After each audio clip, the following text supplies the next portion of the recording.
positivity, motivation. You know, we do it over here. And I want to share some with you guys, man.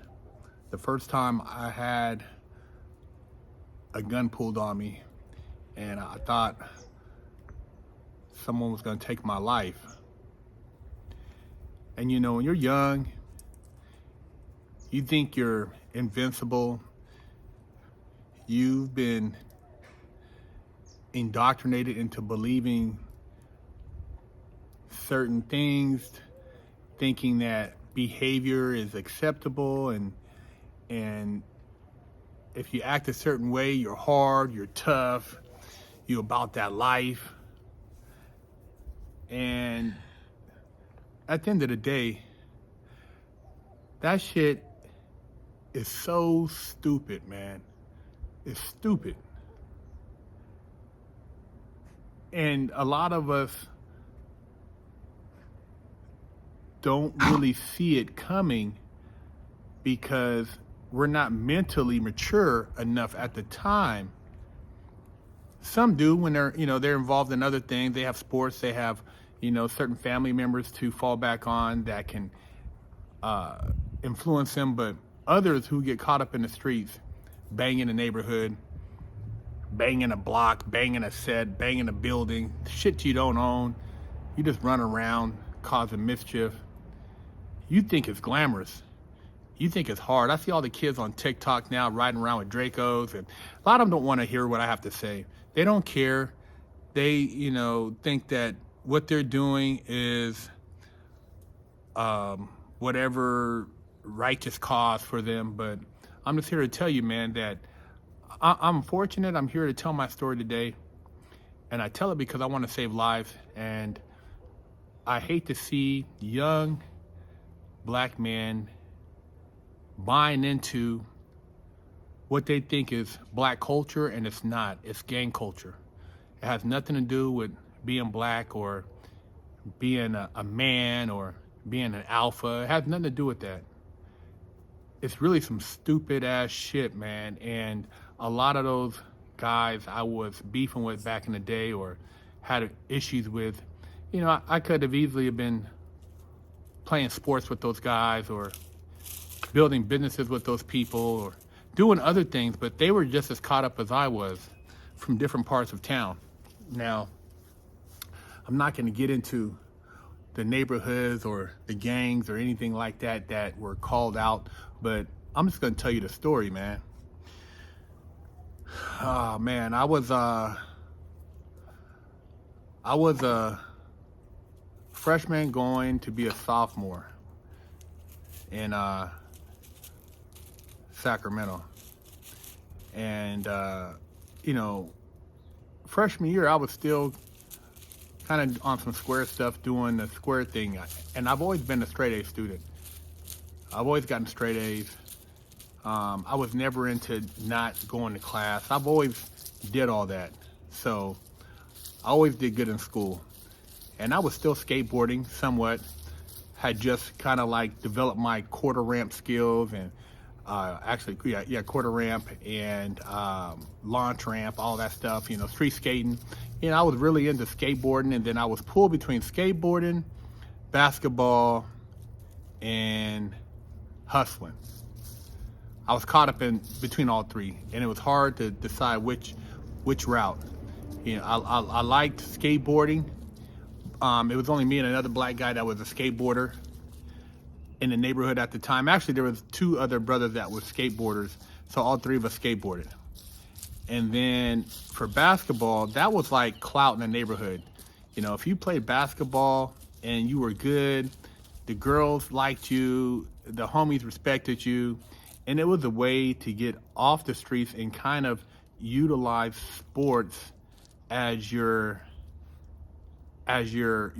ticket out, kind of like your way to navigate. And freshman year was my first year ever playing organized basketball, so it was an experience. I was learning my way through that whole football, basketball experience. And a lot of it I was doing on my own. I didn't have like anybody really pushing me in sports. Skateboarding was something I did on my own. I had friends I would skateboard with, so I kind of, pursued that on my own too. But that was a little bit different because, skateboarding, you tear up a lot of skateboards, so you have to have the means to buy the skateboards back then. And it was, finances were tough as a freshman, a little 15, 14-year-old. So anyways, as the school year went on and I started seeing more of the whole hood element coming into the school culture, I became curious. I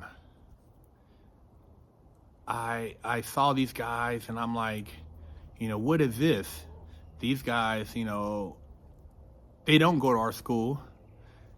And our school was pretty united. We had people from both sides, Bloods and Crips, and people who just claimed the hood that weren't even really gang members, but they just were behind the neighborhood in a sense where it was a lot of pride. And then we had these guys that would come up to the school from another neighborhood and pick up on the girls at our school. And we had a lot of pretty girls at our school, so these guys would come up there. Most of them were dropouts, or they had graduated years before they were older, and they would come up and, be playing music in the parking lot. D's, Zenith and Vo's, and these girls, a lot of this stuff in the streets, it all stems over females. It's so stupid, man. Females cause a lot of deaths in the hood. Beefs, baby mamas, all that bullshit. But these guys would come to the school knowing that these two rival neighborhoods, schools pretty much had history, and the teachers at our school were kind of like oblivious because they were like, oh, whatever, and these guys would come to the school, hang out in the parking lot. They would also go to the dances, and these girls would be hanging out with these guys because, these guys, they weren't really athletes, they were drug dealers, gang members. And they would come into the school, and the girls were kind of like intrigued by that because the guys at our school were more athletes than gang members. So that caused a lot of conflict. But even though the guys at my school were athletes, they weren't suckers, man. They weren't punks. They were, these dudes were hard. A lot of them were, gym type dudes. They would buff. They, very athletic. They, they weren't like soft by any means, but they were more athletes. And so this would build up, conflict. And there was a couple of dances where, shit got crazy. Dudes got, whooped up. Some of these gang members got whooped up by some athletes. And so there was always something brewing. It just was a powder keg waiting to go off. To pick up a limited edition GTA poster signed by me for $10, or with your purchase of a Wig Splitter Porsche t-shirt, I'll throw in a free poster signed. So as I tried to find my identity, I remember riding my little 10-speed home, and these dudes would see me and I see them. They'd be always mad dogging, looking crazy. I don't know why black folks gotta mad dog each other, but just mad dogging. I didn't even know these dudes, and I would see girls out in the parking lot in their cheerleading outfits, and these dudes be mad dogging. What's up? Ooh, and I'm like looking like, what the hell? Like what's happening? And you could see them, and they putting their chest out, I'm looking like, okay. And I had a couple of friends. I'd be like, hey man, ride home with me just in case, so I don't get jumped or anything like that. And one of my homies did get jumped riding home by himself. So we never rode home by ourselves again. So I hadn't really got all the way in the streets at this point. I was still kind of just sports, school, and doing my thing, skateboarding here and there. So summer school pops up. Summer school, I don't know what these school administrators were thinking, but they put those same dudes that went to the other school from a rival neighborhood at the same summer school with my school and another neutral school. And so this shit was crazy, man. It was crazy. We were going to school, summer school, and I didn't even have to go. I just went to take driver's ed. I was ahead of the game with my classes. I was taking Algebra 2 as a freshman. I had chemistry, I had Spanish. I was ahead of the game. So I'm going to summer school, and every day on the way to summer school, you're seeing just, when you get there, these dudes coming to summer school, and I don't even know if they were coming to summer school to take classes, because most of these dudes, they weren't like they were the studious type. They were just gang members. Jerry curls, cornrows, banging, just like they were banging. And we were there, and there were a lot of girls there, a lot of pretty girls from this neutral school. So, everybody was like, oh man, trying to pick up on girls and hang out. And so everywhere you went on that campus during that summer school, you made sure you had somebody with you, because it was pretty grimy. And wasn't nobody back then really shooting anybody. It was just all about, catching fades, knocking fools out, seeing who can get knocked down. And that was it. But anyways, I'm taking driver's ed. We seeing dudes in the cafeteria, and the cafeteria is always where you seen like the exchange at. Them sitting over there, us over here, mobbing through, everybody like, looking crazy. But as a youngster, you like that. You get the adrenaline, and you thinking it's cool. Just like these youngsters today, as I can relate, man. I just don't, now looking back, I don't want to see people lose their lives. But anyways, this went on for probably a week. It wasn't even, 2 weeks, 3 weeks into summer school, maybe 2.5, 3 weeks. And probably the third week, it just kicked off. Second to third week, they would catch the bus over at our school. And, we could actually walk home from that summer school, and some of the homies, had cars, you get rides, but these guys, were always flexing. And so one flexed, and he flexed on the homie who was like, supposed to be a super gangster, but he wasn't cut like that. He was just all talk. Those guys, they dress up like they about that life, but they really ain't about that life. They just like the costume, because they think it makes them look like they somebody. Well, this dude had the costume on, and he got checked, and I'm like, nah, what's happening? And so I stood up for him. Well, I stood up for him to some cats, and they rushed me. I got rushed by. Initially I thought it was 1 or 2 dudes, but it was like they came off the bus deep. There's probably like 7, 8 dudes stomping me out. And the homie I stood up for, he was watching, looking through the window of the other bus, watching me get stomped out, right?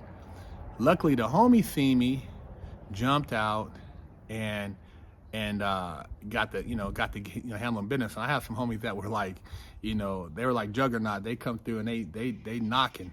And so it was going down. They were knocking. Bow, bow, I got a bow, bow, it was going down.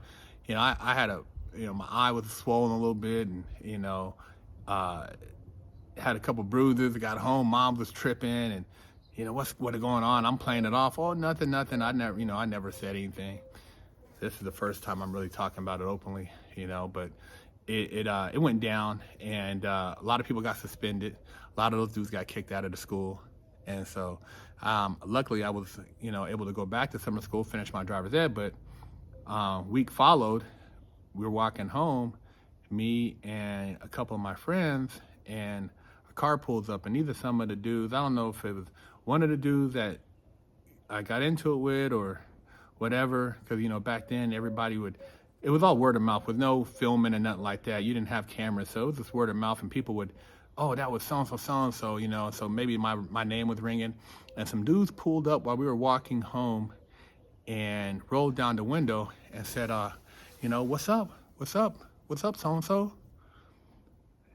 And we stopped and we looked, and like, nigga, what's happening? and I seen that barrel come out the back of that car window. And so I'm looking, and I'm not saying shit. The homie I'm with, the two friends, they look at me, they don't say nothing. And the dude in the back, you know, he's looking, and he nods his head like, yeah, little nigga, that's what I thought.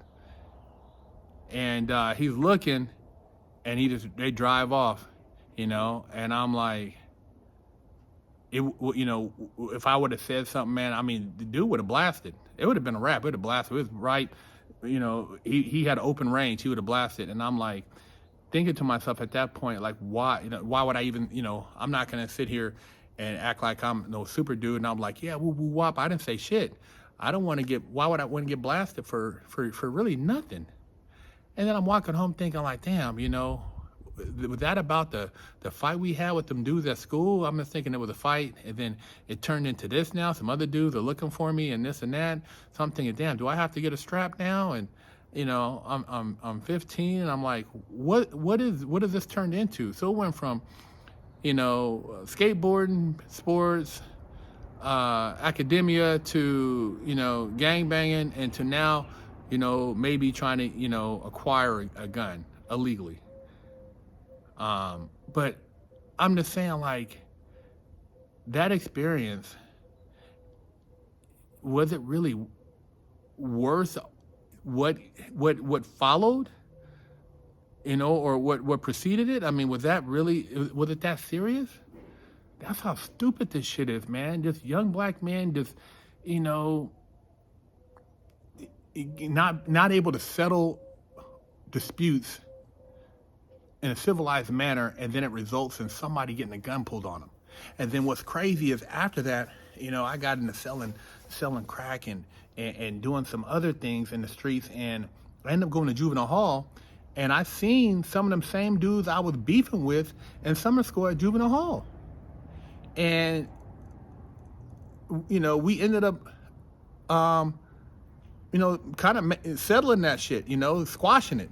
Shook hands, you know, the big homie was up in there, you know, and he was like, y'all need to get out right now, or y'all can squash this shit. And, you know, he looked at me, and I looked at him. I'm like, what's happening? What you want to do? And then he like, what's happening? He's like, you know, let's just, you know, blah, blah, blah. Cause we're going to have to do time in here together. We're at a boys ranch, and we both got a X amount of time to do our time. So we're going to have to figure it out. So we shook hands and we squashed it. And he was from his neighborhood, and he had a lot of his homies there, and I was from my neighborhood. I had just a couple, but, you know, I knew some other cats, and it was done, man. I didn't have any beefs the whole time I was up in the juvenile hall boys ranch thing, but, you know, I could have easily have lost my life that day for nothing, man. And I see these kids, you know, they get in fights and they go and shoot up some stuff, and it's like, dude, you could be doing so many other things. You could be, you know, and I think about all the things I could have been doing. I mean, wood shop, automotive shop, art class. You know, I had a lot of different skill sets that I could have been capitalizing on. And I didn't have that focus, or it's like I didn't have the direction. You know, my mom was trying, but man, I was a knucklehead, man. I mean, I wasn't a knucklehead. I respected her, but there was something like I was looking for a male, and when you're a bull, like I'm a May baby, man. I'm a Taurus. I needed a strong male presence, and he could have been like, look, you're gonna get your little black ass over here. You're gonna do this. You're gonna go take this. You're gonna do that. You ain't with that. You know, my grandpa she wasn't strong enough to really manage me like that, man. And I didn't have the person that I looked to that was really impressionable at a level where I was like, okay, this is enough to pull me out of that. Even though I wasn't really totally into the streets either. I was lost when I was in the streets. I mean, that wasn't me. I wasn't drinking 40 ounces or smoking weed. I never even did that stuff. I seen dudes at the park smoking weed, drinking 40s, St. Ives and all that stuff. I never did that. I never drank a 40, never smoked a joint. So I wasn't about that life either.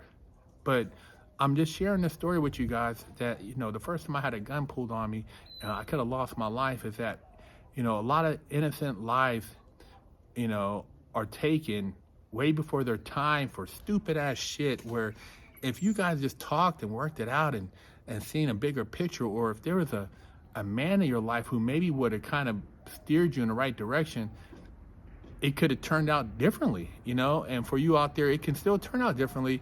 And just what you associate yourself with is so important. I had square friends, a handful of them, but you know, once I stopped skateboarding, I kind of lost contact with a lot of those guys. And it's nothing wrong with being a square. It's nothing wrong with not being a so-called tough guy. You know, you want to always stand up for yourself. You want to be no little simp or nothing like that, no beta boy. But you don't have to carry a pistol or shoot somebody or stab somebody to be somebody, you know, because then your life it goes down a whole nother path. I've seen dudes, once you catch those cases, a gun case, you know, man, that shit's gonna take you down, you know, who knows where. But I'm just saying, you know, I'm not, you know, saying this video to brag. Oh man, the first time somebody pulled a gun on me. I'm not saying it for any of that. I'm saying it to teach you a lesson, man, and where I'm at now, and all the things I went through, and having lived through that. And that wasn't the first time, you know, I've had the guns pulled on me by police, you know, doing a lot of other crazy shit. I've had, you know, I've been shot at, you know, it's a whole nother story. And, but yeah, man, I'm just telling you that this shit it's real out there, but if you want to create a different reality, you gotta create it. It's not gonna happen without you putting the effort in. And for, you know, young people, I know I didn't mature, I would say, mentally until my later 20s, and I really started looking at my actions. So I'm just trying to share with you guys out there so you can look at your actions, because I know, you know, for men, we mature a lot later than females. Females just mature earlier because they can carry a child at a younger age and bear children. So it's just a maturity thing. It happens faster for them, you know, to a degree. You know, not to say a younger female is any, you know, like she's ready to actually, you know, have a family, but things just happen faster mentally for women. But, you know, for us young men out there, you know, I hope you watch this video, leave a comment. If you have a older brother, father, male mentor, grandfather, man, you know, reach out to him. And roughly around 14, 13, 12, 13, 14, 15 is when men start going through these really serious changes in life. And that's when we need the most direction so that we can avoid the bullshit. And I want to help a lot of you guys avoid the bullshit. That's why I put these stories out.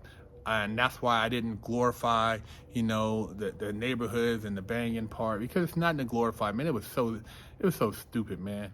You know, it could have went a lot worse, even though I did, you know, sacrifice a lot of my time behind bars, behind stupid shit. But I just don't want to see you guys do the same stupid shit. So take a life lesson from this story, and hopefully you don't have to have somebody pull a gun on you for you to learn a lesson or get shot at or go to prison. But you can learn from just hearing this story and make better choices than I did. BigHerc916. Go to BigHerc916.com, pick up some merch, wash your ass, and